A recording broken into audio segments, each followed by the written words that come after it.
Okay, welcome to Learning Cube. আৰু আজি আমি একেবাৰে সৰু মেথছৰ ভিডিঅ' লৈ আহিছোঁ। বহুত কিবা শিকি কেনে উল্টাই নিদিওঁ। সিম্পল দুই চাৰিটা প্ৰশ্ন আছে, সেইকেইটা আমি চাম। তাৰ মাজত আপোনালোকৰ আজি এক্সাম ডেট আহি গৈছে, নতুন ডেট 19 জানুৱাৰী, হয়নে? সো হাইকোৰ্টৰ ডিচিশ্যনটোও ভাল হৈছে যে কিছুদিন দিছে পঢ়িবলৈ, বাট এনেকুৱাও কৰি দিয়া নাই যে একদম প্ৰচেছটোৱে ডিলে হৈ যাওক বা এক্সামটোৱে নহওক, তেনেকুৱাও কৰা নাই। সো ভাল ডিচিশ্যন এটা দিছে। যোনে জেনুইনলি পঢ়িব বিচাৰে তেওঁলোকৰ যিখিনি 20 দিনমান হাতত সময় আছে পঢ়িব পাৰিব, ঠিক আছে? ওকে, সো আজি আমি তো জেনেৰেল দুই চাৰিটা কথা পাতিম। আৰু আজি যিহেতু পেডাগজি মাৰাথনৰ ভিডিঅ' নাহে, আমি আনি আছিলোঁ পেডাগজি মাৰাথনৰ চিৰিজ চলাই আছিলোঁ। আজি নাহিব, কালি আমি ট্ৰাই কৰিম পেডাগজি মাৰাথনৰ ভিডিঅ' আনিবলৈ, ঠিক আছে? সো মেথছৰ সেইকাৰণে সৰু ভিডিঅ' এটা লৈ আহিছোঁ। তো আহক আৰম্ভ কৰোঁ। আজি আমি টপিক লৈছোঁ ৰেচিঅ' এণ্ড প্ৰপৰ্শ্যন, কিন্তু বেচিকেলি ৰেচিঅ' পাৰ্টটোৰে আমি দুই চাৰিটা প্ৰশ্ন কৰিম। প্ৰপৰ্শ্যন বা সমানুপাত পাৰ্টটোত আমি আজি নাযাওঁ, চাওঁ এক্সপেৰিমেণ্টেল বেচিছত ভিডিঅ'টো আনিছোঁ। ভাল ৰেছপন্স আহিলে ট্ৰাই কৰিম আৰু মেথছৰ ভিডিঅ' আনিবলৈ, ঠিক আছে? সো মই ৰেচিঅ'ৰ আৰম্ভণিতে ৰেচিঅ'ৰ একদম বেচিক কনচেপ্ট, যোনে মেথছ কেতিয়াও দেখাই নাই, ৰেচিঅ' বস্তু দেখাই নাই, তেওঁলোকৰ কাৰণে একদম বেচিক কনচেপ্টখিনি মই কৈ ল'ব বিচাৰিছোঁ ৰেচিঅ'ৰ। তাৰপিছত প্ৰশ্নকেইটাত যাম। আৰু যিসকলে বেচিক্সখিনি জানে তেওঁলোকে অলপমান 2-4 মিনিট স্কিপ মাৰি দিয়ক ভিডিঅ'টোত। প্ৰশ্ন য'ৰ পৰা আৰম্ভ হৈছে তাৰ পৰা আপোনালোকে চাব পাৰিব, ঠিক আছে? প্ৰশ্নখিনি নিজে কৰিব, ট্ৰাই কৰিব পাৰিব। সো নতুন মানুহখিনিৰ কাৰণে কৈছোঁ, যোনে ৰেচিঅ' কি হয় সি বুজিয়ে নাপায়, তেওঁৰ কাৰণে কৈছোঁ যে ধৰি লওক আপোনাৰ লগত আছে 20 টকা। কিমান টকা আছে? 20 টকা আছে। সো মোৰ লগত আছে 50 টকা। কিমান আছে? মোৰ লগত 50 টকা আছে, ঠিক আছে? সো মই যদি এই 20 টকা আপোনাৰ লগত থকা, 50 টকা মোৰ লগত থকা, এনেকৈ যদি ভগ্নাংশত লৈ লওঁ, 0 যদি মই কাটি দিওঁ, একদম চিম্পলেষ্ট ফৰ্মত সি কি হৈ গ'ল? 2/3 হৈ গ'ল। তাৰমানে আপোনাৰ লগত থকা পইচা আৰু মোৰ লগত থকা পইচাৰ ৰেচিঅ' কি পালোঁ আমি? অনুপাত কি পালোঁ? আমি পালোঁ 2:3 অনুপাত। বুজি পালে? চিম্পল। আৰু এটা এক্সাম্পল লৈ লওঁ, আৰু ক্লিয়াৰিটি আহিব। কিহৰ এক্সাম্পল ল'ব পাৰোঁ? ধৰি লওক বোলে মিস্ত্ৰীৰ এক্সাম্পল আমি ল'ব পাৰোঁ। মিস্ত্ৰীয়ে কি কৰে? চিমেণ্টৰ লগত বালি মিলায়, হয়নে? মই নাজানো কিমান চিমেণ্টত কিমান বালি মিলায়, বাট ধৰি লৈছোঁ যে মিস্ত্ৰীয়ে কি কৰে? চিমেণ্ট আৰু বালি 1:3 অনুপাতত মিলায়, ঠিক আছে? 1:3 অনুপাতত মিলায়, 1:3 চিমেণ্ট আৰু বালি মিলায়। তাৰমানে যদি 1 গুণ চিমেণ্ট মিলায়, মিস্ত্ৰীয়ে বালি কিমান মিলাব? বালি মিলাব 3 গুণ। তাৰমানে মিস্ত্ৰীয়ে যদি 1 কেজি চিমেণ্ট দিছে, তেতিয়াহ'লে বালি কিমান দিব? সি 3 কেজি বালি দিব, ঠিক আছে? বুজি পাইছে? বা মিস্ত্ৰীয়ে যদি মই ধৰি লৈছোঁ মিস্ত্ৰীয়ে যদি 2 কেজি চিমেণ্ট দিছে, বালি কিমান দিব? 1:3 অনুপাতত আছে নহয়। তো 2 কেজি যদি চিমেণ্ট দিছে, বালি দিব লাগিব আপোনাৰ 6 কেজি। বুজি পাইছে? তো ইয়াক যদি চিম্পলেষ্ট ফৰ্মত লৈ যাওঁ, বা আৰু অলপ লৈ লওঁ, যদি 10 কেজি বালি দিয়ে, চিমেণ্ট দিয়ে, বালি কিমান দিব? 30 কেজি বালি দিব। কিন্তু ইয়াক যদি চিম্পলেষ্ট ফৰ্মত, সৰু ফৰ্মেটত লৈ যাওঁ, 10/30, আমি কি পাম? আমি পাম 1/3, that is 1:3, that is 1:3 ratio' আমি পাই গ'লোঁ। বুজি পাইছে? 1:3 ৰেচিঅ' পাই গ'লোঁ। তো ৰেচিঅ' সেইটোৱে হয়। সো দুটা বস্তু থাকিব, যেনেকৈ ধৰক চাহ বনাব গৈছে, চাহ বনাব যাওঁতে আপুনি 2 কাপ গাখীৰ 1 কাপ পানী দিব লাগে। সো দিছ ইজ 2:1, সেইটো এটা অনুপাত, গাখীৰ আৰু পানীৰ অনুপাত চাহ বনাওঁতে। তো আলহী বেছিকৈ আহিল, আপুনি দিব লগা হ'ল 12 কাপ গাখীৰ। মিল্ক কিমান দিলে? 12 কাপ। তো 2:1 অনুপাতত আছিল ন? তাৰমানে আপুনি যিমান আধা আছিলে, তো কি কৰিব? পানী কিমান দিব? 6 কাপ পানী দিব। বুজি পাইছে? 12 কাপ গাখীৰ দিলে পানী কিমান দিব? পানী 6 কাপ দিব, ঠিক আছে? সো 12/6। তো ইয়াক যদি আমি চিম্পলেষ্ট ফৰ্মত ডিভাইড কৰোঁ, কি পাই যাম? 2/1 পাই যাম, দেট ইজ 2:1। সেইটোৱে ৰেচিঅ'। সো ৰেচিঅ' কি হয়? এটা ভগ্নাংশৰ চিম্পলেষ্ট ফৰ্ম হয়। বুজি পালে? ওকে। তো কিবা এটা বস্তু, এইখিনি মুছি লওঁ মই, এইখিনি গোটেইখিনি মুছি দিওঁ।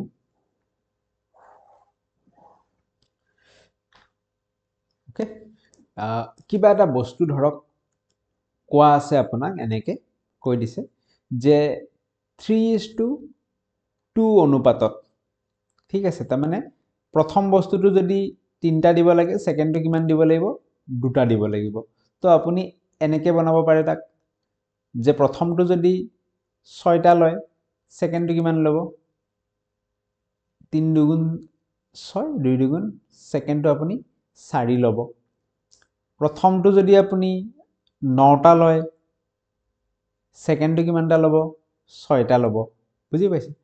প্ৰথমটো যদি আপুনি 30টা লয় সেকেন্ডটো আপুনি কিমান ল'ব সেকেন্ডটো আপুনি 20টা ল'ব বুজি পাইছে সো ৰেশিওক এনেকে এক্সপান্ড কৰিব পাৰি সেই কাৰণে ৰেশিও এটা যদি আমি পাও বলে 3:2 ৰেশিও যদি এনেকে কৈ দিয়ে দুটা সংখ্যা 3:2 ৰেশিওত আছে তেতিয়া হলে আমি তাক ক'ব পাৰো সংখ্যা দুটা কি হ'ব সংখ্যা দুটা 3x আৰু 2x হ'ব বুলি আমি কম বুজি পাইছে তো ইয়াতে চাওকচোন 3:2 আছে না এই 6:4 হ'ব পাৰে হি বা 9:6 হ'ব পাৰে তো জেনাৰেলাইজ কৰি আমি তাক 3:2 যদি আছে তেতিয়া হলে 3x আৰু 2x সংখ্যা দুটা হয় বুলি আমি ক'ব পাৰো সো বুজি পাইছে নে নাই ক'ব নোৱাৰিছো যি নহওক প্ৰশ্নবোৰত গলে ক্লিয়াৰিটি আপোনালোকৰ আহিব মই কি ক'ব বিচাৰিছো এইখিনিত ওকে আহক আমি প্ৰশ্নৰ পৰা আৰম্ভ কৰো কি কৈছে the ratio of two numbers is 3:8 so দুটা সংখ্যা আছে সংখ্যা দুটা কিমান অনুপাতত আছে 3:8 অনুপাতত আছে বুলি কৈছে তাৰ মানে সংখ্যা দুটা কি হ'ব বুলি আমি ধৰি লওঁ প্ৰথম সংখ্যাটো হ'ব 3x আৰু দ্বিতীয় সংখ্যাটো হ'ব 8x বুজি পাইছে and their difference is 115 আৰু সংখ্যা দুটাৰ পাৰ্থক্য কিমান 115 তো সংখ্যা দুটা আমি কি বুলি ধৰি লৈছো আমি ধৰি লৈছো সংখ্যা দুটা আমাৰ 3x আৰু 8x এতিয়া সংখ্যা দুটাৰ পাৰ্থক্য 115 তাৰ মানে কি 8x ৰ পৰা যদি মই 3x বিয়োগ কৰি দিও মই কিমান পাম 115 পাম 8x ৰ পৰা 3x গলে 5x is equal to 115 so x equal to কিমান 115 divided by 5 ঠিক আছে যদি মই 11ক না যায় 10ক দুবাৰ যাব 1 আহিল ইয়াতে 3 so x equal to কিমান পালো 23 পাই গলো সুধিছে কি মোক সৰু সংখ্যাটো কিমান মই ধৰি লৈছিলো যে সংখ্যা দুটা 3x আৰু 8x তো ইয়াৰে সৰু সংখ্যা কোনটো হ'ব 3x হ'ব so 3x equal to কিমান হ'ব x equal to আমি 23 পাইছো 3x equal to 3 into 23 বুজিছে that is 69 ঠিক আছে so সৰু সংখ্যাটো কিমান হ'ব 69 option C is the right answer so আশা ৰাখিছো বুজি পাইছে নেক্সট কেটা কৰিলে আৰু ভালকে বুজি পাব হ'ব এতিয়া চাওক অলপ কৈ লৈছো যিখিনিয়ে জানে স্কিপ কৰিব পাৰে কি ক'ব বিচাৰিছো যে দেখাত অলপ ডাঙৰ যেন লাগিছে কিন্তু যেতিয়া আপোনালোকে কৰি থাকিব ইয়াত বহুত স্টেপ কমি যাব কেনেকে কমি যাব অলপমান আমি চাও কেনেকে স্টেপ কমি যায় কৰি থাকিলে কি হয় স্টেপ বহুত কমি যায় এতিয়া আমি চাও কেনেকে কমি যায় ইয়াক অলপ সৰু কৰি লৈছো ঠিক আছে এইখিনি আমাৰ হৈ গল এইখিনিক আমি সৰুকে ৰাখিছো সাইডত সো স্টেপস কেনেকে কমি যায় চাওক প্ৰথম কথাটো সংখ্যা দুটা কিমান 3x আৰু 8x ঠিক আছে ৰেশিওটো আপুনি লিখিবই নালাগে ডাইৰেক্ট আপুনি সংখ্যা দুটা লিখি দিলে যে 3x আৰু 8x তাৰ পিছত কৈছে ইহঁতৰ পাৰ্থক্য ইয়াত যেনেকে 8x - 3x কৰি দেখুৱাইছিল এইবোৰ কৰি দেখুৱাৰ প্ৰয়োজন নাই ডাইৰেক্ট আপুনি মনতেই ভাবিব পাৰে 8x ৰ পৰা 3x গলে কিমান 5x সো পাৰ্থক্য 5x মানে কিমান আহিব 115 সো x equal to কিমান আহিব x equal to 23 আহিব সৰু সংখ্যাটো হৰিছে তো 3x equal to কিমান আহিব 23 into 3 that is 69 so এনেও শর্ট কে হবই যেতিয়া প্ৰ্যাকটিস থাকিব বস্তুখিনিৰ ওকে নেক্সট আমি নেক্সট প্ৰশ্নৰ ফালে আগবাঢ়ো কি কৈছে যে চাৰিটা সংখ্যা আছে four numbers are in the ratio 1:2:3:4 so চাৰিটা সংখ্যা আছে 1:2:3:4 so সংখ্যা কেইটা কি হ'ব বুলি আমি ধৰি লম যে 1x মানে x নেক্সট সংখ্যাটো কি হ'ব নেক্সট সংখ্যাটো হ'ব 2x তাৰ পিছৰ সংখ্যাটো 3x আৰু তাৰ পিছৰ সংখ্যাটো 4x সংখ্যা কেইটা একেটা হ'ব বুলি আমি ধৰি লম their sum is 16 সংখ্যা কেইটাৰ যোগফল কিমান 16 so 1x তাৰ মানে x plus 2x plus 3x plus 4x গোটেই কেইটা সংখ্যা যদি আমি যোগ কৰো যোগ কৰিলে যোগফল কিমান পাও যোগফল আমি পাও 16 তো যোগ কৰিলে কিমান হ'ব এনে x plus 2x 3x 3x plus 3x 6x 6x plus 4x 10x so 10x equal to 16 হৈ গল x equal to কিমান হৈ গল x equal to 16 by 10 হৈ গল ঠিক আছে 2 দি যাব 8 2 দি যাব 5 so x equal to হৈ গল 8 by 5 clear x equal to 8 by 5 দেখাত এনেকুৱা লাগিছে যেন আমি বহুত ভিডিওটো গুছি গল থাকে এক সেকেন্ড মই ভিডিওটো লৈ আহিছো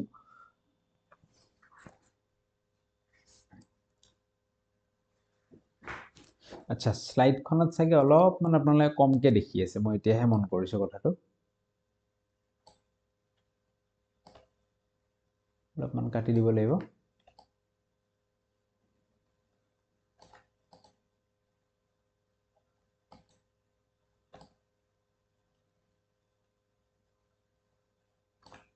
Okay.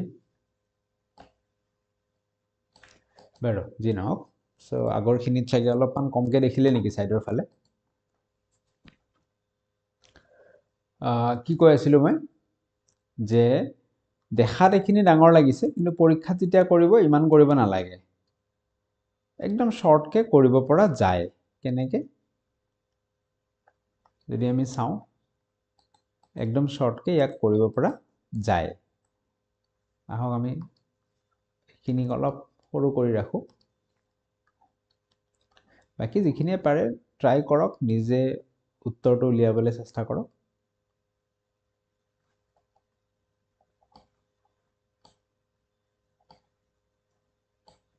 ওকে সো ইয়াক আমি সাইডত সৰুকে থৈ দিছো সো এক্সামত আপুনি কি চিন্তা কৰিব 1 2 3 4 দিয়া আছে না আৰু কৈছে সংখ্যা কিটাৰ যোগফল তাৰ মানে আপুনি এক্সামত ইয়াতে যোগ কৰি দিয়ক 1 plus 2 3 3 plus 3 6 6 plus 4 10 so এক্সামত direct লিখিব 10x equal to কিমান 16 x equal to কিমান 16 by 10 বুজি পাইছে এক্সামত ডাইৰেক্ট ইমানখিনি বস্তু ইখিনিতে হৈ যাব তাৰ পিছত কৈছে যে প্ৰথম আৰু চতুৰ্থ সংখ্যা দুটাৰ যোগফল কিমান প্ৰথম সংখ্যাটো কিমান আছিল আমাৰ প্ৰথম সংখ্যাটো আছিল x আৰু চতুৰ্থ সংখ্যাটো আছিল 4x সো এই দুটা সংখ্যাৰ যোগফল সুধিছে তাৰ মানে কাৰ ভ্যালু সুধিছে x + 4x ৰ ভ্যালু সুধিছে x + 4x মানে কিমান মনতে যদি আমি কৰো 5x তাৰ মানে আমাক 5x ৰ ভ্যালু কিমান সুধিছে কাৰ ভ্যালু সুধিছে 5x ৰ ভ্যালু সুধিছে 5 into x মানে কি পাইছিলো 16 by 10 বা 8 by 5 হলো একেই কথা 16 by 10 5 দি 10 ক কাটিলো দুবাৰ গল 2 দি 16 ক কাটিলো 8 বাৰ গল সো 5x ৰ ভ্যালু কিমান পালো 8 পালো সো আমাৰ আনসাৰ কোনটো হৈ যাব option B is the right answer বুজি পাইছে নেক্সট আগবাঢ়িছো আমি ওকে সো নেক্সট কোৱেশ্চনৰ ফালে আহিছো কি কৈছে যে monthly salaries of A B and C are in the ratio 2:3:5 so A B C তিনটা মানুহ আছে তাহাঁতৰ salary কিমান বুলি কৈছে 2:3:5 বুলি কৈছে তাহাঁতৰ salary ঠিক আছে okay are in the ratio তো আমি লিখি লও বুজাত সুবিধা হ'ব আমাৰ তো A 2x salary পায় monthly salary B 3x পায় আৰু C 5x পায় কৈছে if C's monthly salary is 12,000 more than that of A যদি C'r মাহিলী দৰমহা A কৈ 12,000 বেছি হয় C'r মাহিলী দৰমহা কিমান 3x তো 3x টো কি কৈছে যে A ৰ মাহিলী দৰমহাত কৈ 12,000 বেছি মানে A ৰ মাহিলী দৰমহা হৈছে 2x 2x ত কৈ কিমান বেছি বলে 12,000 বেছি বুজি পাইছে এনেকেও চিন্তা কৰিব পাৰে বা আন এক ধৰণে কেনেকৈ চিন্তা কৰিব পাৰে যদি আমি ইখিনি মুছি দিও যে এৰ দৰমহা কিমান 2x আৰু c আচ্ছা c কৈছে ন মই b হে ধৰিছো ওকে এৰ দৰমহা 2x আৰু c ৰ দৰমহা 5x ক্লিয়াৰ সো কিমান বেছি 3x বেছি আৰু 3x টো কাৰ সমান কৈছে যে c ৰ দৰমহা 8 কৈ 12,000 বেছি তাৰ মানে এনে চাব গলে 3x বেছি ন 2x ত কৈ 5x কিমান বেছি 3x বেছি সো 3x টো কাৰ সমান হ'ব 12,000 ৰ সমান হ'ব সো x = কিমান হ'ব 3 টো ইফালে পূৰণ হৈ আছে ইফালে আহিলে হৰণ 12,000 / 3 3 দি যদি মই ইয়াক কাটি দিও 3 4 গুণ 12 তিনটা শূন্য ওপৰত আহি গ'ল সো x ৰ ভ্যালু কিমান পাই গলো 4000 পাই গলো x ৰ ভ্যালু পাই গলো 4000 বুজি পাইছে এতিয়া আমাক সুধিছে কি বিৰ বাৰ্ষিক দৰমহা কিমান সো বিৰ দৰমহা আমি কিমান বুলি ধৰিছিলো আমি ধৰিছিলো বিৰ দৰমহা হৈছে 3x 3x to বিৰ মাহিলী দৰমহা বিৰ মাহিলী দৰমহা কিমান 3x বাৰ্ষিক দৰমহা কিমান হ'ব এক মাহত যদি 3x পায় 12 মাহত কিমান পাব 3x ৰ লগত 12 পূৰণ কৰি দিম 3x ৰ ভ্যালুটো আমি চাই লওঁ কিমান হয় 3 আৰু x ৰ ভ্যালু এইটো 4000 পাইছিলো 3 4 গুণ 12 ঠিক আছে 3x কিমান পালো 12000 সো মান্থলি দৰমহা 12000 সো বছৰি দৰমহা কিমান হ'ব মানে 12 মাহত কিমান হ'ব দৰমহা 12 মাহক এক 12 দি পূৰণ কৰি দিলে 12 12 গুণ 144 আৰু তিনটা শূন্য আহি যাব সো বাৰ্ষিক দৰমহা কিমান হ'ব 1,44,000 বুজি পাইছে 12000 টো মান্থলি দৰমহা আছিল আমাক বাৰ্ষিক দৰমহা সুধিছে বাৰ্ষিক দৰমহা উলিয়াবলৈ আমি আকৌ 12 দি পূৰণ কৰি দিম ঠিক আছে কাৰণ এক বছৰত 12 মাহ ওকে নেক্সট আমি আগবাঢ়িম চাওক কি কৈছে এটো নিজে কৰিব ট্ৰাই কৰক ভিডিও পজ কৰিব নিজে কৰিব ট্ৰাই কৰিব এটো চাও কি কৈছে a man spends a part of his monthly income and saves a part of it এজন মানুহে যি ইনকাম কৰে তাৰে কিছু অংশ তেও খৰচ কৰে আৰু কিছু অংশ কি কৰে সেভ কৰে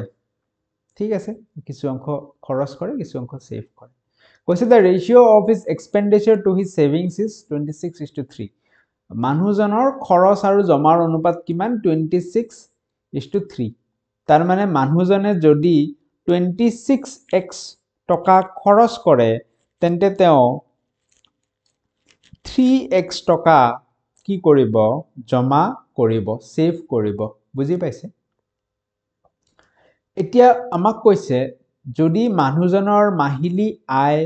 7250 টকা তেন্তে মাহিলী জমা ধনৰ পৰিমাণ কিমান চাওক আমাক মাহিলী আয় দিয়া আছে টোটাল ইনকাম দিয়া আছে টোটাল ইনকামৰ তেও 26x কি কৰে খৰচ কৰে আৰু 3x তেও কি কৰে 3x জমা কৰে সো টোটাল ইনকাম কিমান হ'ব 26 খৰচ কৰিলো আৰু 3 টকা মই জমা কৰিলো সো দুইটা মিলিটো মোৰ টোটাল ইনকামটো হ'ব সো টোটাল ইনকাম কিমান হ'ব 29x আৰু এই 29x বৰাবৰ কাৰ সমান বুলি কৈছে 7250 টকা তাৰ মানে মানুহজনৰ টোটাল ইনকামটো কিমান 7250 তাৰ মানে এই 29x কাৰ সমান হৈ যাব 7250 ৰ সমান হৈ যাব সো x ৰ ভ্যালুটো উলিয়াব লাগিব x কিমান 7250 divided by 29 ঠিক আছে এটো হৰণ কৰি যদি চাই কি পাব দীঘল হৰণ কৰিব পাৰে আপোনালোকে 29 নে দি 72 কেবাৰ যাব দুবাৰ গলে 29 into 58 72 ৰ পৰা 58 যদি যায় কিমান বাকি ৰব 14 বাকি ৰব এফালে 1 পাস আছে 14 টো লগ লাগি 145 হ'ব ঠিক আছে 30 5 গুণ কৰিলে 150 হয় 29 into 5 কৰিলে কিমান হ'ব 145 হ'ব সো 5 শূন্য এটা আছিল কি ওপৰত উঠি আহিব তো x আমি কিমান পাই গলো 250 পাই গলো আমাক সুধিছে কি তেন্তে মাহিলী জমা ধনৰ পৰিমাণ কিমান তো মানুহজনে কিমান টকা জমা কৰিছিল 26x টকা জমা কৰিছিল নহয় 26x তো খৰচ কৰিছিল জমা কিমান কৰিছিল মানুহজনে জমা কৰিছিল 3x বুজি পাইছে জমা কিমান কৰিছে 3x সো মাহিলী জমা ধনৰ পৰিমাণ সুধিছে তাৰ মানে 3x টকাৰ পৰিমাণ সুধিছে x ৰ ভ্যালু কিমান আছিল 250 আছিল 3 into 250 25 3 গুণ 75 শূন্য এটা আহি গল তো মানুহজনে কিমান টকা জমা কৰে 750 টকা জমা কৰে বুজি পাইছে ঠিক আছে নেক্সট প্ৰশ্নলৈকে আগবাঢ়িছো কৈছে the ratio between two numbers is 3:4 so দুটা সংখ্যা আছে তাহাতৰ মাজৰ ৰেশিও কিমান 3:4 সো সংখ্যা দুটা কি হ'ব 3x আৰু 4x okay কৈছে each number is increased by 6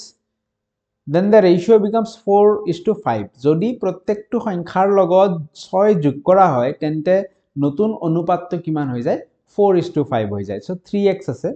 3x ৰ লগত যদি মই 6 যোগ কৰি দিও আৰু 4x এটা সংখ্যা আছে 4x ৰ লগতো যদি মই 6 যোগ কৰি দিও তেতিয়া হলে মোৰ নতুন অনুপাতটো কি হয় বুলি কৈছে অনুপাতটো 4/5 4:5 হয় বুলি আমাক কৈছে বুজি পাইছে ঠিক আছে তাৰ পিছত আমাক কি উলাব দিছে আমাক কৈছে যে সংখ্যা দুটাৰ ইয়াক অলপ সাইডত থলো আমাক ওলাব দিছে সংখ্যা দুটাৰ পাৰ্থক্য কিমান ওকে পাৰ্থক্য উলিয়াম কিন্তু আগত আমি x ৰ ভ্যালুটো অলপমান সলভ কৰিব ট্ৰাই কৰো ইয়াৰ পৰা কেনেকৈ সলভ কৰে এনেকুৱা সব এই পাছেদি এই ওপৰখিনিক গোটেইখিনিক পূৰণ এই চাৰিদি এইখিনিক গোটেইখিনিক পূৰণ বজ্ৰ পূৰণ বুলি কয় মই দেখুৱাই দিছো ঠিক আছে কাৰণ বহুত ইয়াতে একদম গণিত নতুন নতুন শিকা আৰম্ভ কৰিছে কাৰণ মই দেখুৱাই দিছো সো যিখিনি অলৰেডি জানে বৰ নাখালে হল বা স্কিপ কৰিব পাৰে 20 সেকেন্ড স্কিপ কৰি দিয়ক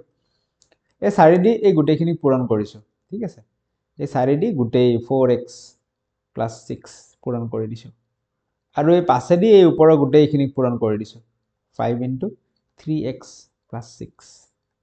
4 4 গুণ 16 14x প্লাস 4 6 গুণ 24 আৰু এফালে 5 3 গুণ 15 15x প্লাস এফালে 5 6 গুণ 30 বুজি পাইছে 16x এফালে আছে 15x এফালে আছে 15x টোক ইপিনে লৈ আহিম এফালে যোগ হৈ আছিল এফালে আহিলে বিয়োগ হ'ব সো কেনেকুৱা হৈ যাব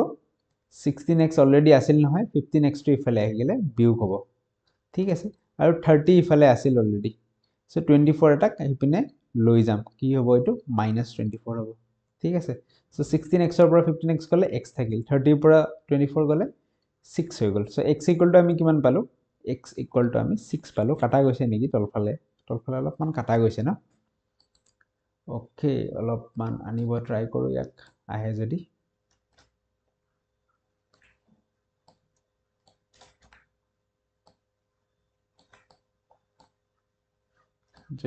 ই আহে আমি অলপ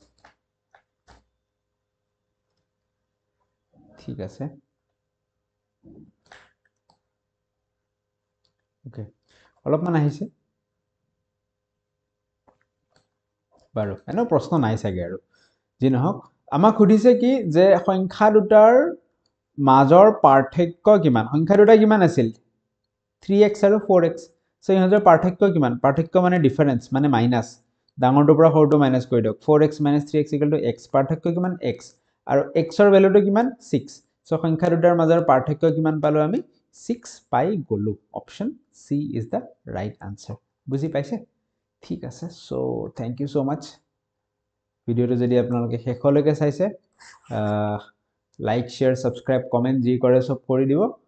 বাকি আমি ইয়াতে এৰিছো আজিৰ ভিডিও কালি চেষ্টা কৰিম এটা পেডাগজি মাৰাথন লৈ আহিবলে ওকে সো বেষ্ট উইশেছ আপোনালোকে পঢ়া কন্টিনিউ কৰি থাকক জৰ পৰাই কৰে যেনেকৈ কৰে নিজে এটা প্ল্যান বনাওক ধুনিয়াকে